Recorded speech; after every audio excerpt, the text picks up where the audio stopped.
It's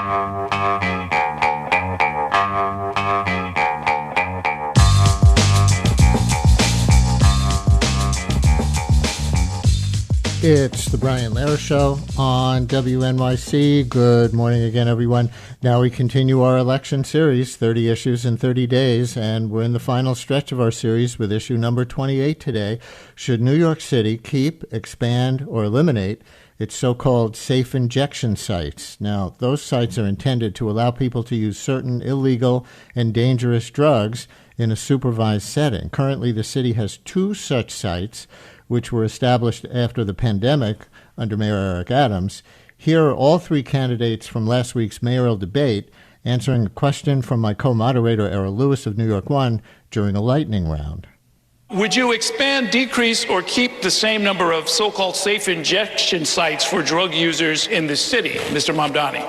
Can you say the options again? Expand, decrease, or keep the same? Keep the same. Mr. Cuomo? Keep. Close them down.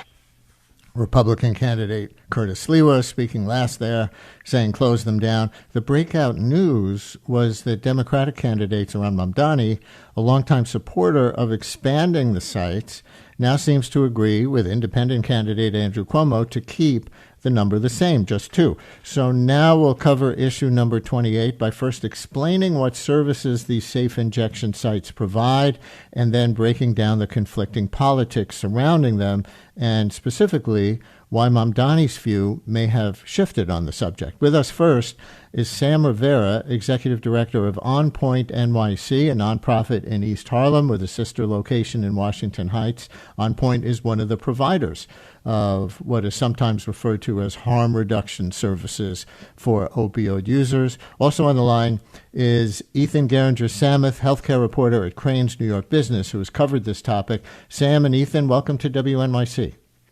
Brian. Good morning, Brian. Thank you. And Ethan, we'll get to you and your reporting in a few minutes, but we'll start with Sam. Sam, tell us a little bit about OnPoint, where your services are located and what you provide. Sure.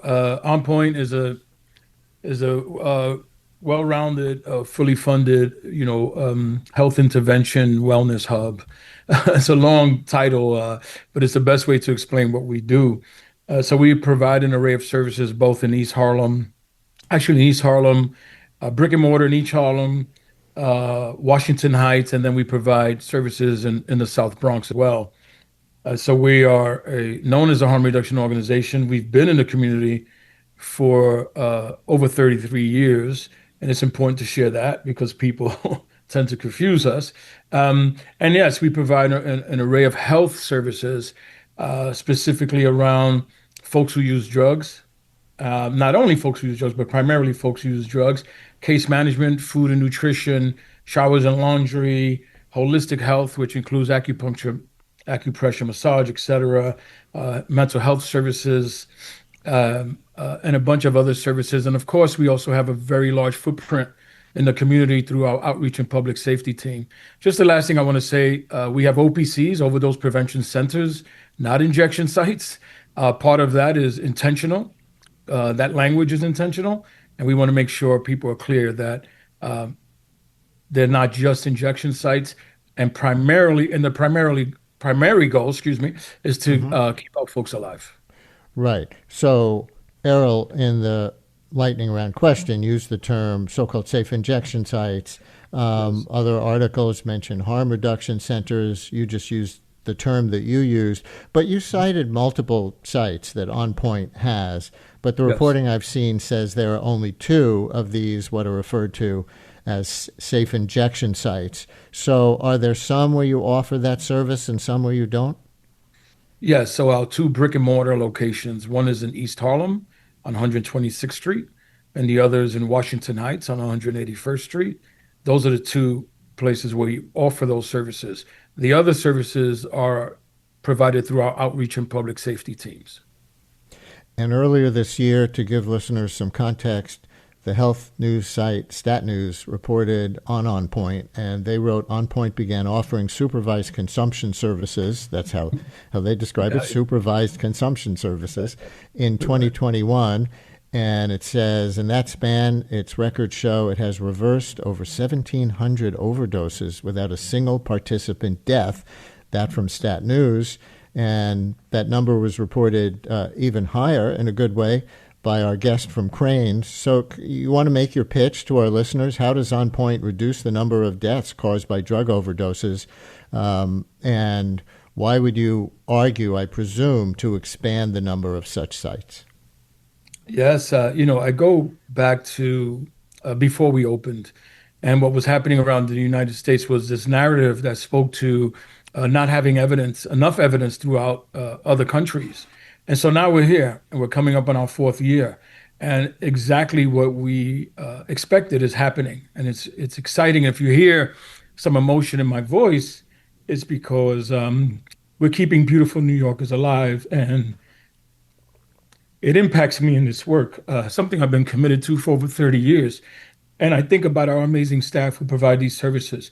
So yes, coming up on year 4, we have almost 7,000 registered participants who specifically use the overdose prevention centers. We are close to 2,000 overdose interventions. That number has increased since that article. And yes, 0 deaths still. Exciting, always exciting to look at that number, which has been consistent around the world.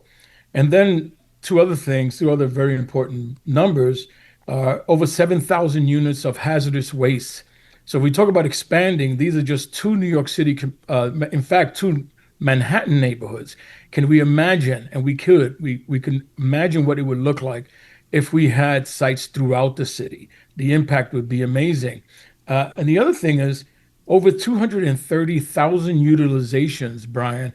And what that means is 230,000 times people used inside with us in a safe environment, keeping the community safe, keeping the community clean and clear of hazardous waste, supporting beautiful people who want to stay alive, and really impacting the community also financially. When we look at those responses to overdose within our 2 programs, we look at the cost, and it's over $50 million saved in just 4 years.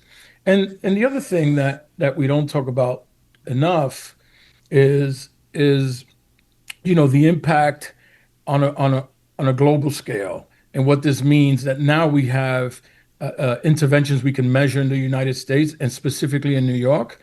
So it's an exciting time. Expansion is something we need. It's known we need it. It's not an easy thing for folks to respond to, but it's clear we need them. And I look forward to us expanding this health intervention, which is also evidence-based. And before I let you go and move on to our other 2 guests on this topic, I will note that Stat News did report on some of the opposition to this. It says some opponents cast supervised consumption sites as places of hopelessness, a white flag in the war on drugs, a decision to enable and even encourage drug use rather than oppose it. And of course, others bring up the potential or reality. You can give a reaction to that, and our reporter guest will too, whether it's real crime and disorder around these consumption sites. So what do you say to the critics? Right. So a couple of things. Crime and disorder it's actually there's already been a couple of studies which disprove that, and actually prove that the crime has been reduced in the two areas where we're located. And I'm really glad you're asking this at this moment. What was the here, first by the way, is a text that just came in. Listener writes, "It doesn't keep community safe or clear. Drug use is blatant, open, and quite aggressive." But go ahead. Yeah. Well, I mean, I obviously don't agree with that. There's a tremendous reduction. I just told you and shared with your listeners how many hundreds of thousands of utilizations have happened. No, we do not. We're not able to get everyone to come in, which is why we have such a strong outreach and public safety team. So when we look at that, crime is down, the health of the community is up. I understand and have always respected the view of community members and the way they see it from their lens. I do understand that. Our goal is this. Many people say send these people into treatment and detox. That's where they belong. Brian, of the over 6,800 participants, They have all been to detox and treatment more than 5 times. What we're trying to figure out with them is what's missing for them in between, what's missing for them when they come to us and they get their first visit to see a doctor or a nurse in our program. Something is missing in the system. And what we know is being there for them in that moment is what matters. We do not get new people coming in using drugs. So encouraging people to use drugs makes zero sense. In fact, all of our participants are people who have used drugs for a long time. And the thing is, too, the assumption that we don't do anything to help them stop using is just, it's really sad and quite painful, especially when we have had lots of recent success with long-term medically assisted treatment provided in our sites. And just about the neighborhood effects, and I'll note that we have callers and text messages coming in with enthusiastic support and whatever the opposite of enthusiasm is in opposition. But that same listener writes, a little more from that person's text message, since the so-called safe injection site opened in Washington Heights, so I guess that's yours, our neighborhood is overrun with drug addicts shooting up all over the place. It's truly terrible that young children have to witness and normalize and possibly mimic this behavior. So what do you say to people who feel like that? Again, I respect what they feel. I don't agree. I don't agree. What I mean by, wait, let me be careful. What I mean by what I don't agree is that it's rampant, as they say, because we know factually it isn't. The reality that us opening these sites brings people in, it's really what prevents them from being outside. And the reporting, again, I get the vision and the people walking the community. I totally get that and respect that, and the organization does. The reporting doesn't support that at all. It just doesn't. And that's amazing. That we always go with that because we're not a part of the reporting. We're not the researchers. We have other folks who do that part of it. And you know, the numbers I'm giving are facts. They're not made up. They're not theories or opinions. These are true facts. Again, Brian, we respect the community. I hear them anytime and every time they share this. The other thing I'll just say quickly, people tend to talk about when we opened 4 years ago. And the reality is we were providing similar services for over 6 years prior. So when I ask people that question, it's clearly based on when they found out when our services became public in that way. And so to look at it from that lens, I get it. I understand it. I'm a person from the Lower East Side, grew up in the Lower East Side, and understand and respect that process. I also ask people to look at the reality. The other thing is we allow people to tour and visit. And so community members should tour and visit and see what we're offering and understand what we're doing a lot better. We want to be continue to be supportive in the community. Thank you very much, Sam Rivera, Executive Director of OnPoint NYC, a nonprofit in East Harlem and Washington Heights. It's one of the providers of what's sometimes referred to as harm reduction services for opioid users, including what is sometimes referred to as safe injection sites. And what was the alternative term to safe injection sites that you said you prefer? Overdose prevention centers. And its primary goal is to keep people alive. The other thing I forgot to mention very quickly is something we cannot measure. And that's the number of overdoses we actually prevent simply by people being indoors with us, not rushing and injecting in a park where we don't want them, in an alley where we don't want them, in a public bathroom. So being inside with us, one of the things I struggle, and I really want to give the staff so much credit, but we can't measure an actual number, are the numbers of overdoses we've actually prevented by creating a space that's safe and healthy in every way possible.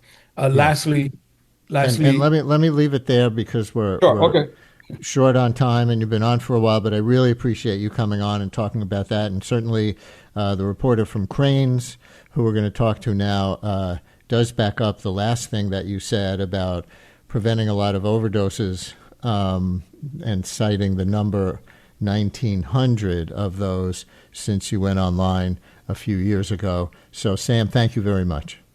Thank you, and thank you for allowing us to share from our perspective. And again, listeners, we're doing this in the context of Issue 28 in our 30 Issues in 30 Days election series. Should so-called safe injection sites be expanded, kept the same, or shut down in New York City? In the debate last week, Cuomo and Mamdani said, keep the same number. Curtis Sliwa said, shut them down. It was newsworthy because Mamdani used to advocate expanding the number. So now we turn to Ethan Geringer-Sameth, healthcare reporter at Crain's New York Business, who has covered this topic. Ethan, was that a surprise to you to hear Mr. Mamdani say keep the number the same in the debate last week? Hi, Brian. Yeah, that was a surprise. Mamdani has supported the expansion of these, at least in his public statements, as recently as the primary. He answered a questionnaire with the news outlet The City, saying that he supported the expansion of these sites to be equitably distributed across the city, along with other substance use treatment programs. I believe the debate was the first time I had heard him say publicly that he wanted to keep the number the same, that is, not expand them, but also not decrease them. He's also long sponsored a bill or been a co-sponsor of a bill at the state level to create a state-level program for these overdose prevention centers. He's been a co-sponsor on that bill since his first term in office. And you wrote on a possible reason for Mamdani not calling now for expansion. You wrote, since becoming the Democratic nominee, Mamdani has increasingly become a target of President Donald Trump, who has threatened to withhold federal funding and deploy troops to the city if he's elected mayor. A month after the primary, on July 24th, Trump targeted the sites explicitly, unquote, from one of your articles. So what has Trump said about these sites? So in that July 24th order, the president instructed the attorney general to review whether the sites are operating legally and bring civil or criminal action against them if they're not. It also instructed the HUD secretary to review whether these sites are using federal housing dollars and if those are being used appropriately. If not, they should be frozen as well, according to the executive order. And on Cuomo's record, you note he supported the creation of overdose prevention centers, but resigned from office amid sexual harassment allegations before they opened. But you were in touch with a Cuomo spokesperson, I see, after the debate last week. So what's his logic regarding keeping the number of centers, 2 in total, the same? The argument from the Cuomo campaign was basically that there needs to be a balance between the public benefit of saving lives at these centers that Sam mentioned and the concerns of the community, which was reflected in the text message you read. Let's take a phone call from somebody in support and somebody more not in support. Keisha in the Bronx, you're on WNYC. Hello, Keisha. Hi, how are you? Good morning. Good morning. Thank you for letting me come on. Hi. Yes, I am a Bronx resident, East Tremont section of the Bronx, and I am in support of the OPCs. Just from my experience of dealing with folks in my area, especially folks who live in encampments in some of our parks, and seeing their situations where a lot of them, they do, use in the park, but a lot of them, from my experience of seeing them, try to be as discreet as they can. I think a lot of them, just even speaking to some of them, they don't want to use openly in front of people, in the public. A lot of them try and be private. They try and be discreet, but a lot of them are homeless and have no place else to go because a lot of these shelter systems are just not the most best places that they want to be, for different reasons. And so I believe that OPCs would be better, not just for them, but for the community, because, yes, as a resident, I understand a lot of people don't want to see the open usage in public areas, especially because of children. I totally understand that perspective. I believe that if the community understood how beneficial these OPCs would be in especially neighborhoods like where I live in the Bronx and just other areas where you want to keep them in a place where they have their privacy to, do what they need to do because of their situation and not be out in the open, exposed to the view of the public. I see that as a benefit, but also to these OPCs also provide other services. They provide services. These people are in deep pain and trauma. A lot of them come from very, very traumatized backgrounds. And so it's not just a place for them to go and use, but it's also a place where they could get services, where they could get counseling. So they can get medical services. Respect. And Keisha, I'm going to leave it there and get to another caller. We really appreciate you calling in. And again, listeners, the initials OPC stand for Overdose Prevention Centers, if you didn't get the initials there. And Daniel in Manhattan, more of a skeptic in Washington Heights. You're on WNYC, Daniel. Hi. Yeah, hi, Brian. I'm against the way they've been run. None of us citizens here were even told about these centers until it opened. I also, I live here in Washington Heights. I also have a business down in Harlem. It's all over the streets on 125th. You can't believe people passed out. These are the locations of the two sites, right? Yes, and then the only two in the city. Yeah, well, why aren't there some in Astoria, in Bushwick, or Gramercy Park? Why is it always Washington Heights and Harlem is the dumping ground?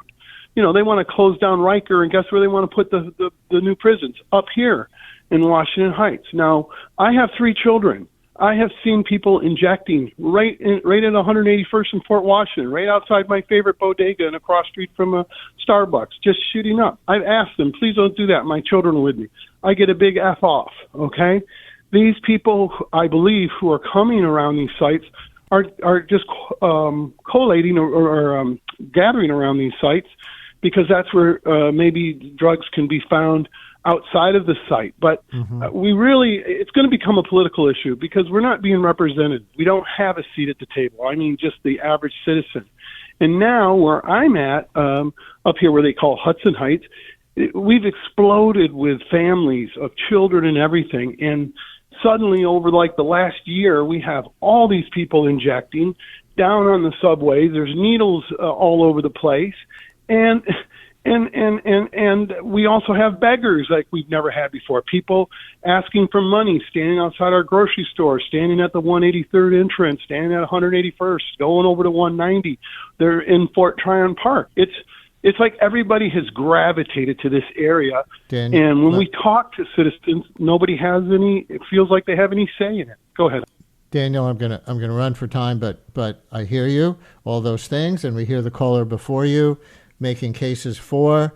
So Ethan from Cranes, have you been able to verify as a journalist that conditions are as bad as Daniel says? I think the studies that are often cited by the harm reduction community say that open air drug use actually decreases around the sites. I haven't witnessed myself the drug use that some of your callers have mentioned, but obviously, at least the perception of this has been a factor in the campaign. As I said earlier, the Cuomo campaign is responding to that perception. I should also note that the tune of the federal government, while more targeted in that executive order that President Trump signed, hasn't changed a whole lot. Under President Biden, there was also concerns raised by the Southern District that these sites were operating illegally, and federal dollars have never actually been allowed to be used for the safe injections or overdose prevention work. Very briefly, because we have one other guest on this, State Senator Gustavo Rivera standing by. Was the caller asked, why always in Harlem and Washington Heights? Or in this case, why only in Harlem and Washington Heights? Why not Astoria was one place he mentioned, or other neighborhoods that he mentioned around the city? Why only two, and why these two? in 30 seconds. Well, I think, one of the arguments for expansion is that it would put less pressure on these few sites. As Sam said, there's been more than 200,000 visits just to these two sites alone. So that has been one of the arguments for expanding the program, as well as bringing the benefits that Sam described to other neighborhoods. Right. But as to why they started only there? If you're not sure, that's okay. Yeah, I'm not exactly sure. I think it might have to do with the demand. Manhattan has the second highest opioid overdose rate in the city after the Bronx. So these are concentrations of people using. And a couple of people have texted to say Mamdani isn't the only one who changed his position on this. We should also be saying Cuomo changed his position on this. Did he change in some way? Listener writes, for example, you keep framing things as Mamdani changing his mind, but Cuomo does too. He changed his mind in 2021 on safe injection sites for no other reason than he hated de Blasio. But your reporting was Cuomo supported the creation of overdose prevention centers. So has Cuomo changed on this too? Yeah, there was some reporting in 2021 from the city and from New York Focus about how Cuomo had made commitments to harm reductionists that he would have his commissioner sign off after the 2018 election, but by 2021 he still hadn't done that. I'm not sure that publicly he had said that he no longer supported the centers, but at least privately and to harm reductionists, he had, according to these reports, said that he was no longer sure that he supported them. Oh, but then I guess you could say he changed again, because in the debate last week, he did support maintaining the two that have already opened. That's true. My guest for this portion of the conversation has been Ethan Geringer-Sameth, healthcare reporter at Crain's New York Business. On issue 28 in our 30 Issues in 30 Days series, election series, safe injection sites and other opioid harm reduction measures as an issue in the New York mayoral race. Ethan, thank you very much. My pleasure, Brian. Thank you. And finally, briefly with us now is State Senator Gustavo Rivera from the Bronx. He's been an advocate for safe injection sites as well. Senator, hi. Welcome back to WNYC.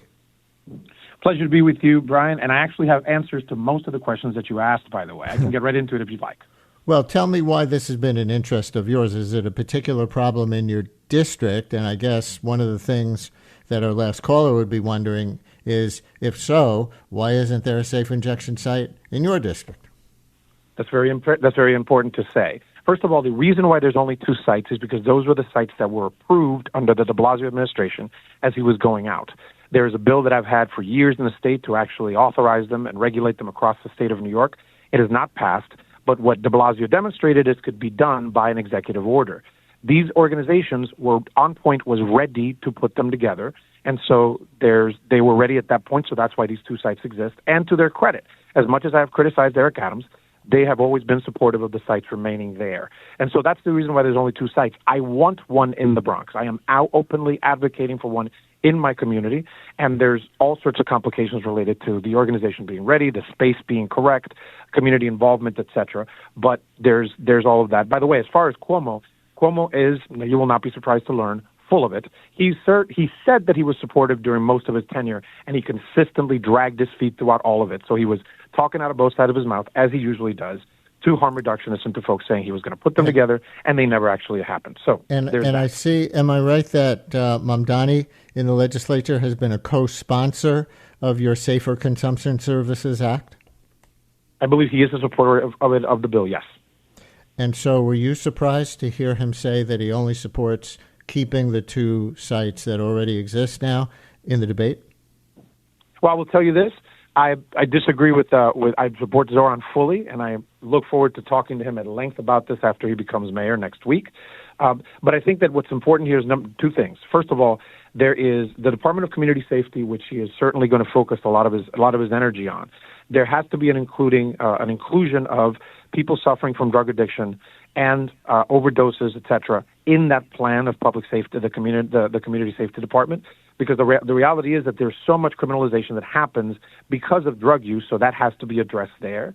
And actually, in relationship to this, and actually to answer a question you asked earlier in relation to one of your earlier callers, if criminalization and stigmatization worked, we would not have an overdose problem. We would not have an addiction problem. Addiction is not a moral failing. It is a medical problem. So therefore, it must be dealt with as a medical issue. And by the way, one more thing. There's so many folks who are criticizing, and many of them do it in good faith, but many of them do it in bad faith because they're not even willing to visit and see what works there, see what happens there. This is not a chaotic place. It is a place where good work happens and where a lot of services are available. As Sam says all the time. You heard what a couple of listeners chimed in about how chaotic they perceive it to be in their neighborhoods. And I would say to many of them, just like I do with people in my district, I've actually taken them to tour the location so they can see the actual work that happens there. And so that your listeners can understand this. As Sam says all the time, this is Sam Rivera, who you just had on, the least interesting thing that happens in those places is the room where the actual drug use occurs.